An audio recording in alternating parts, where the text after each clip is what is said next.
morning. I want to welcome everybody here today.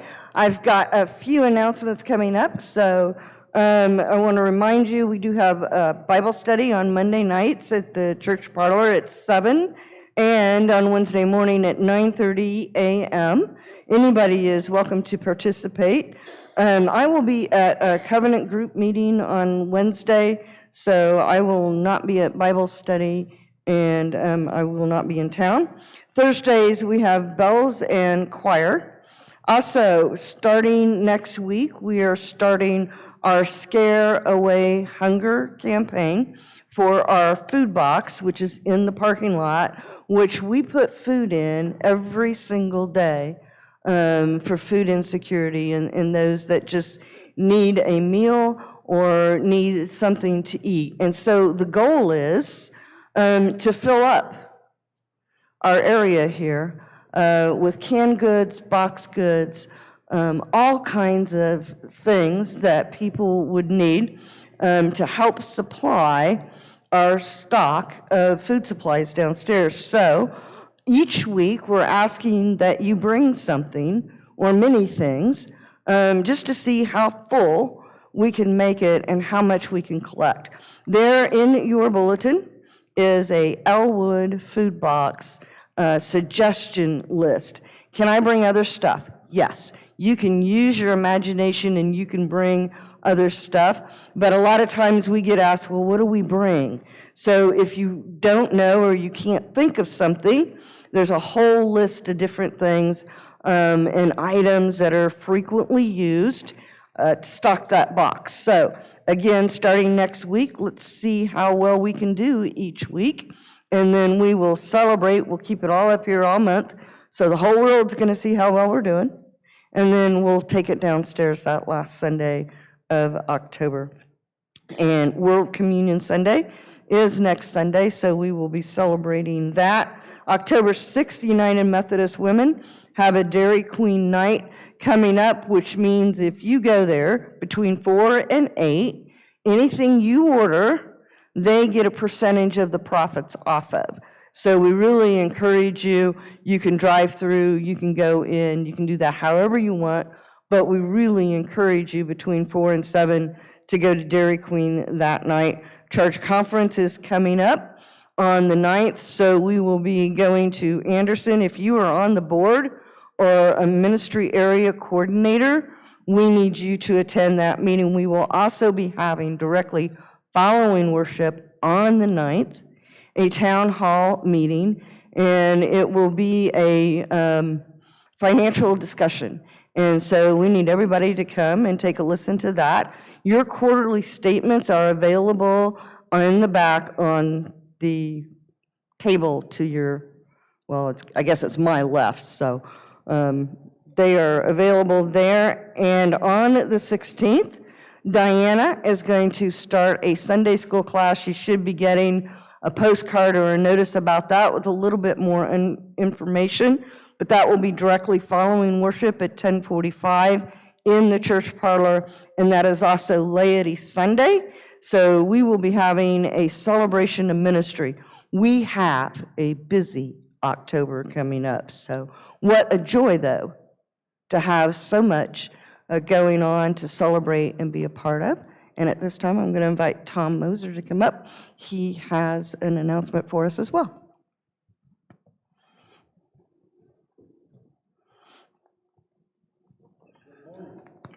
Just a little follow-up from last week. We had a great time last week, and it went well. And everybody participated, and that was just great. I mean, the week before, I asked people to bring food, and everybody agreed to come and bring food. And so we had 20 different items at the picnic. And I want to thank Becky. Becky did a lot of work. She called a lot of people, the surprise guests that we had with Ed and Nina and Larry and Mary Maltzberger, and we called Sue Davis, and her daughter brought her. So, you know, we did have a lot of people. Matter of fact, we have a slideshow, going on. And Becky took a lot of the pictures along with Marcia, And then she put together this slideshow, so I want to thank her for that. I want to thank Mary and Larry for, Mary and Larry, I want to thank Lester and Barb for cleaning up and kind of being responsible for taking care of the picnic.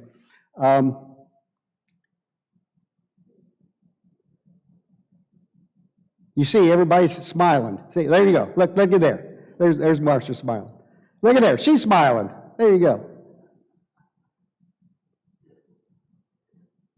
Did you already see the pictures of Marcia's eggs? Were they already up there? Yeah, you know, I ate a couple of those. I put one in my pocket. I probably shouldn't have done that. I was going to save it for the ride there. There's my son and his couple boys, and there's a couple other grandkids there. They all had fun. Matter of fact, Lucas made a comment. He said, you know, I haven't been on a church picnic forever, and this was really a lot of fun. So we thought that was nice. I'm sorry for the 2 or 3 people who are here that missed it. But we really thank you for running that, Don. Yep, Becky had to get it to Don. He had to change the format, and it had a little bit of problems there. But as you could see, everybody had a great time. And you know, I thought of a couple things. What you didn't see a picture of Pastor Roberta in there. And when we were going through the slides, we only found one picture of Pastor Roberta. She was on a kayak. You didn't see that there. She was on a kayak, and she was really good on this kayak. And she went down through the rapids at one point and made it to the other side. She's pretty good on a kayak. And she made it to the other side, and so we saw her, and she stood up with that paddle, and she's going like this, and so, but the problem was she had her bikini on. And so we didn't think it was appropriate to probably put that on the slideshow today.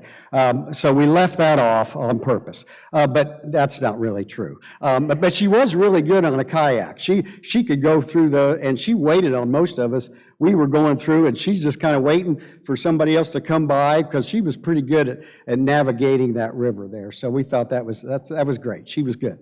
So I got to thinking a couple things this last week since we had the kind of the picnic from last week, and I got to thinking that, you know, last Sunday and the great weather we had, that was provided by God. And we thank Him for that. You know, the rest of it, the picnic, the food, the fun, the fellowship, that was all provided by all of you. And I want to thank you for that.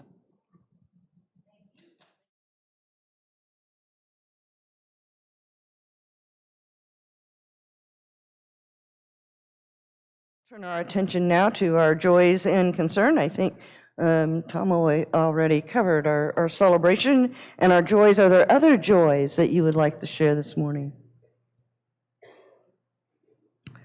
All right, and I will turn your attention to the prayers in our bulletin this morning. Are there other prayer concerns that you would like to lift up? Marcia.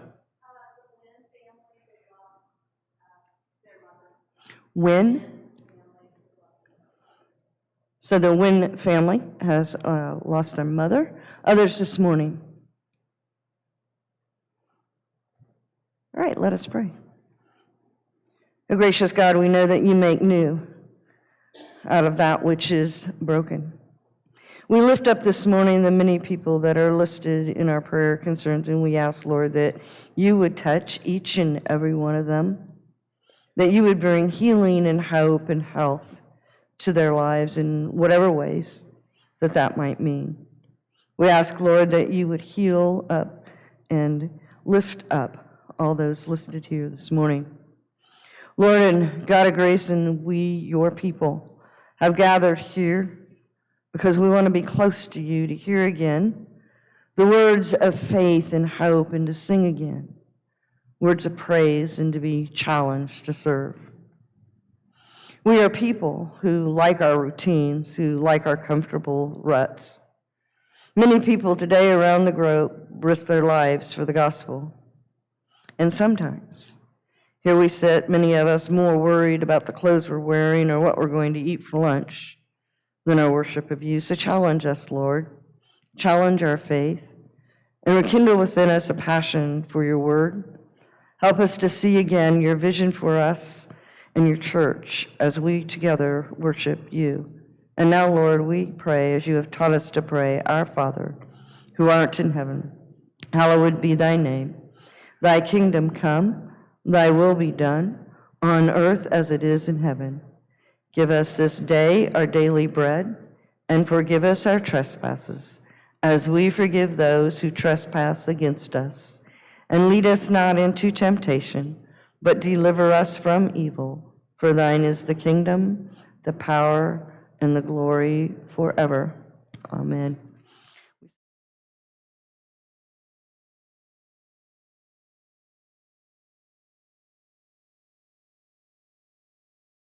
Good morning. Our scripture reading is from the book of Jeremiah, chapter 32, verses 1 and 2, and 6 through 15.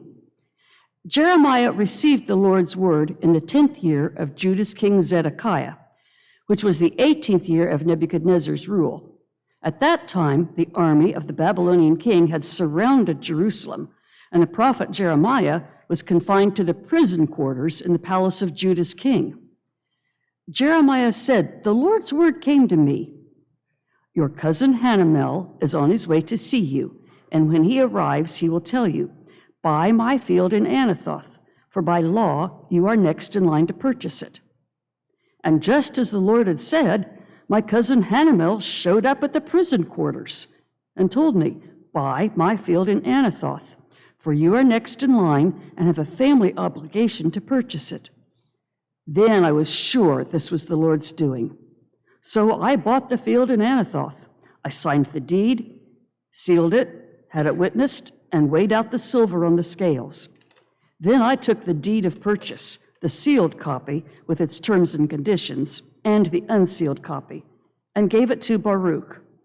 Hanamel and the witnesses named in the deed, as well as before all the Judeans who were present in the prison quarters. I charged Baruch before all of them, 'The Lord of heavenly forces, the God of Israel, proclaims, take these documents, this sealed deed of purchase along with the unsealed one, and put them into a clay container so they will last a long time. The Lord of heavenly forces, the God of Israel, proclaims, houses, fields, and vineyards will again be bought in this land.'" This ends the reading.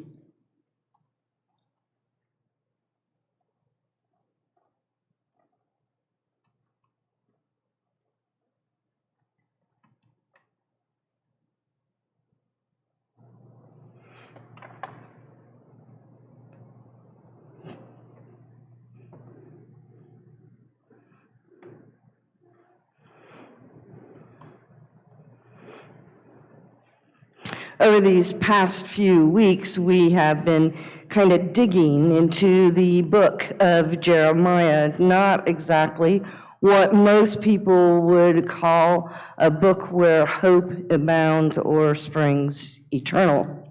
Instead, during Jeremiah's time, it is a place where life for the people of Israel and Jeremiah, well, it looks pretty hopeless. A time where you'd have to dig really, really deep to find any hope at all in life. In fact, things are looking pretty dismal and bleak for Jeremiah and his people, and they have little, if any, chance of surviving the war that is raging around them. Jerusalem is surrounded by soldiers, and Babylon has overtaken Jerusalem, leaving a trail of death and destruction in its path. By this time, the siege had been going on for a couple of years, and Jeremiah's people were starving in the streets of Jerusalem. Wasn't enough food, there's not enough water, their housing is gone. Everything is beginning to be demolished. So this sense of discouragement is hanging over them, kind of like a storm cloud. Then, to top it all off, Jeremiah's, whose job it is to pluck up and pull down, destroy and overthrow, to build and to plant, is imprisoned. And he's in the king's palace, and he's silenced for prophesizing against the king. They are a people without hope. Jerusalem will soon fall. Surely, they ask, have we no hope? What about these promises that God made to us? Weren't we supposed to be a great nation? We're God's chosen people. Why would God abandon us to the armies of Babylon? Why would God even do that? Of course, Jeremiah has been preaching to them over and over and over again how they'd broken the covenant with God and begged them to turn back, but they refused. They absolutely refused to see any wisdom at all in falling back, and they had failed to read the signs all along the way and turned back towards God. So what now? What are these people to do when hope is gone and their lives are under siege? Sometimes, much like the people in Jeremiah's day, hope can be hard to find. Where is the hope when the dread of war becomes a reality? It's often hard to sometimes see a way forward when we are being battered in the present. What are we to do when we live in a world where fewer and fewer people receive justice, where race, economic status, and one's wealth seems to slant the balance of the scales against most people in society, where violence seems to reign, where terrorists bomb marketplaces, shoot up our city streets and schools, and a war in Ukraine rages on? Then again, not all wars are fought on land or within the social justice system. Some are fought from within us. A mother loses a child to gun violence. How does she go on? Where's the hope when the addict has lost their way and mental health care is not within their reach? Where is hope when a family becomes so estranged and so lost that they can no longer communicate and talk to one another? Where is the hope when fluctuations in the economy have resulted in the loss of retirement funds and what's needed for daily living?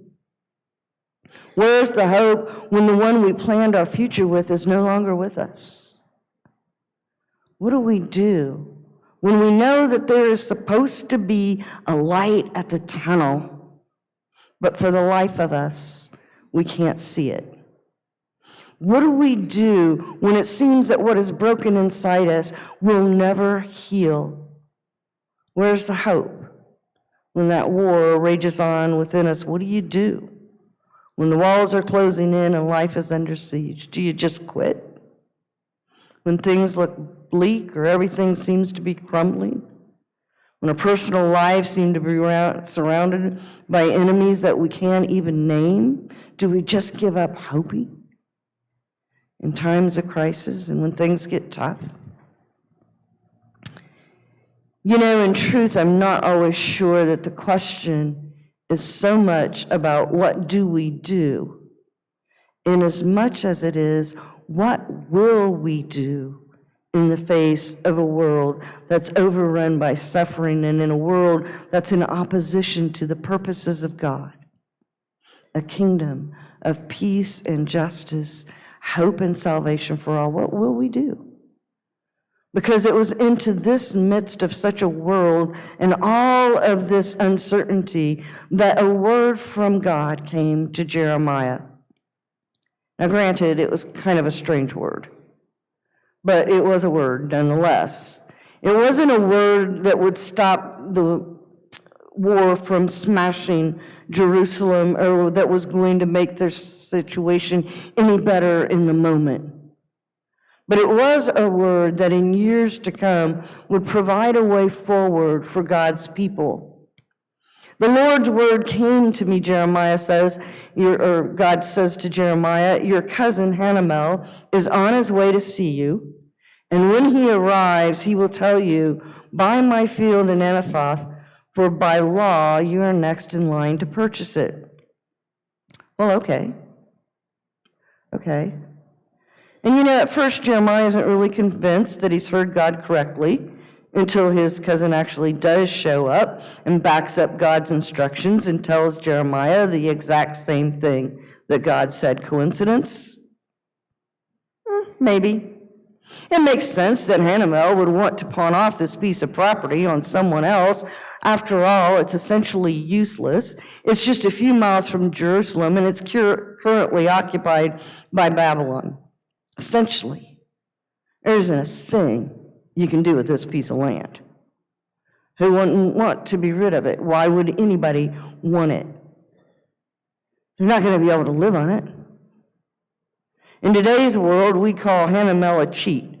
At least we'd say this is no favor that's being offered to Jeremiah. It makes no sense to the naked eye why anybody would purchase this piece of land. Most of us today are sensible people. And we know you don't spend your last few bucks on something that looks like a scam. It doesn't make any sense and appears to have no real benefit. After all, when you only have 17 shekels in your name and your people are starving, discouraged, and doom is imminent, why in the world would you buy a valueless piece of property that you would never yourself even probably profit from? It's unlikely that Jeremiah is even going to live long enough to see, until, or build this land. Seriously, if we knew someone who did something like this, they'd be the laughingstock of the community, not to mention the source of town gossip for years to come. Let's face it, God telling Jeremiah to buy a piece of real estate in Jerusalem right now isn't by anybody's standards a good business deal. Jeremiah is buying a field in a doomed area. The place he's buying is about to become a smoking battlefield. It's a pointless purchase, if you ask me, when the entire population is about to be killed or deported. You got to be kidding. This isn't a wise investment, no matter how you look at it. Jeremiah has been prophesying for 2 decades that Babylon was going to level Jerusalem, and now they're right outside the city gates, and this guy buys real estate. And what's even more absurd is that Jeremiah can't even see the property that he's buying because he's in prison. So it's not like he's going to call up his local real estate agent and say, hey, I'd like to meet you at this address and take a look at this property because I might be interested. This is a sight unseen deal. Who does that? Family law or not, custom or no, this is the very definition of stupidity. Which one of you in Jeremiah's position would call up your real estate agent and say, I want to buy this piece of ground. I got no idea what I'm buying, but I want to buy it? It's not likely that any of you would, and I don't see any hands raising up. And yet Jeremiah does the unthinkable thing, and he buys dirt. It seems to me that Jeremiah and Jason Davis are singing the same song, Buy Dirt. Some of those lyrics go, if you want my 2 cents on making $1 count, buy dirt. Because the truth is about it is it all goes by really quick. You can't buy happiness, but you can buy dirt. And thank the good Lord for it, because he ain't making any more of it. So buy dirt. And that's what Jeremiah does. He buys dirt. Why? Because Jeremiah doesn't see it as an investment in the immediate future, in today, but a purchase of hope. And he knows that in the worst of times, hope comes from the most unexpected places and is only visible to those who can see beyond the present day. Jeremiah knows sometimes when life doesn't make any sense and hope has all but disappeared, that we have to trust in God and envision a future that we can't even see, maybe not even believe in yet, or even think could ever happen. Maybe we won't even ever benefit from it. And despite all the despair and discouragement and hopelessness, be the one who holds up hope in front of the masses. Because that's what Jeremiah does in today's text. Jeremiah buys dirt because he saw, not because he saw his cousin's offer, or because he saw his cousin's offer as a sign of hope and a sign of future blessing. And that's why Jeremiah buys it, because it's a sign of hope for his people. Since God had told him to expect his cousin to make the offer, Jeremiah saw it as a sign that God would reverse Israel's fortunes one day. He saw it as a sign that God had neither forgotten Israel nor had left Israel to its own devices. So Jeremiah buys dirt so as to say to his people, the promise of God always holds. You can stand on the promises of God. Because way back when y'all were traipsing through the desert, God had promised Moses that you would always own this land. But in the moment of crisis and in the midst of a raging war, it seemed as if the promises of God would be forgotten. So God tells Jeremiah to buy that piece of ground, so in the years to come, it will be a testimony that I am the God who keeps my promises, that when I make promises, I keep my word. So today's text is a reminder to us that God never forgets, that while things may appear dreary and dismal, we can stand on the promises of God. Then, as if to back up God's promise, God tells Jeremiah, take these documents and seal the deed of purchase along with the unsealed one and put them into a clay container so that they'll last a long, long time. And in an act of faith and trust in the promises of God, Jeremiah does as God tells him to do. And he signs the documents and he holds them up before all of the people. He gives them a visual sermon, if you will, as a way of expressing his hope, his desire, and his trust in God that things would indeed get better, even if he did not live to experience better. Then, as instructed by God, Jeremiah tells Baruch to put the documents in a clay pot. Consequently, this little clay pot becomes what cradles the future and becomes the symbol of hope for God's people as a war rages around them. Jeremiah then, by putting those documents in a sealed clay pot, does what is necessary to assure that the deeds of that purchase would outlast war and destruction. If you remember, it was 1948 that the Dead Sea Scrolls were discovered. As the story goes, some little boys were throwing rocks into openings at the base of the basalt cliffs in the Dead Sea area of Palestine. When they threw one rock, they heard this cracking and this breaking sound, and it was a clay pot. Scientists then came back, investigated, and opened up the place and discovered the Qumran caves. And around the broken clay jar were many jars which were sealed, and they were unbroken. Now, as extraordinary as that discovery is, what makes it really remarkable is that those clay pots had been sealed and stayed hidden in that spot dating from the 3rd century to the 1st century CE. Now, I'm no mathematician, so you can correct me if I'm wrong, and I'm no historian, but isn't that like some 200 or 2,000 years?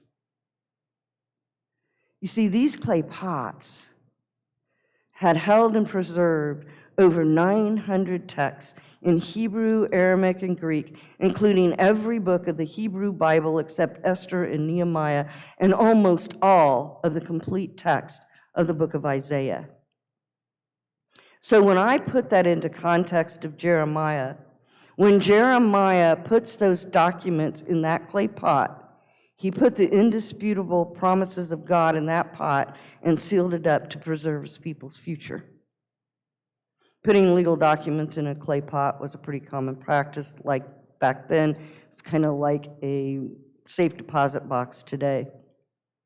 Nevertheless, for generations to come, long after that war would end, those documents would be safe and available to prove in years to come that that was their land. The purchase Jeremiah that day made wasn't so much that he was making an investment in the future as much as a statement about the future. It said, you know what? We are here. We lived. And we believe that God will restore us. I don't know if any of you have ever done a time capsule. A lot of churches sometimes have those. When I was in Hobart, we opened a time capsule, and it was a testimony.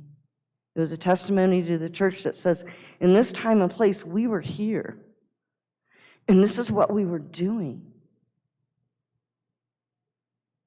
Those documents, Jeremiah knew that those documents, they weren't going to mean anything anytime soon.